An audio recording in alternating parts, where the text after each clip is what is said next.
Gigabyte laptops have this sort of utilitarian design language that might not appeal to everyone, and is rather targeted towards geekier, professional users.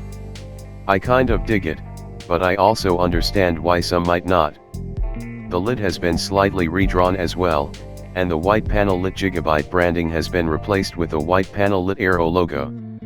It looks funkier, but still catches unwanted attention, and I would have preferred a non-backlit implementation. And while we're nitpicking, Gigabyte went with tiny top and side bezels on this notebook, but didn't completely ditch the camera, unlike other OEMs.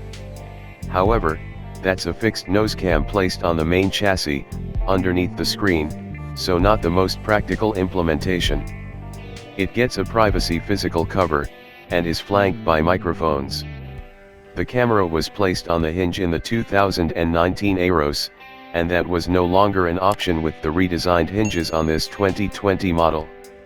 They're firm and smooth and allow easy one-hand operation, plus keep the screen well in place, but only allow it to lean back to about 145 degrees.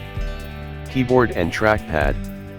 The Aero 15 remains pretty much the only top-tier 15-inch ultra-portable available with a full-size keyboard that includes a NumPad, and not a cramped variant, a full-size NumPad. As a result, this layout might feel a bit squashed at first, especially with the lack of any separation around the Aeros keys or between the Enter/Backspace keys and the NumPad section.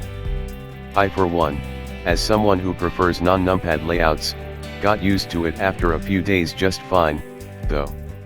The clickpad is identical to the one in the Aeros models, isn't very large and looks and feels like glass to me, with a smooth and nice to the touch surface. It worked fine with daily use and gestures, and I enjoyed the clicks and the fact that it feels strong and doesn't rattle with taps.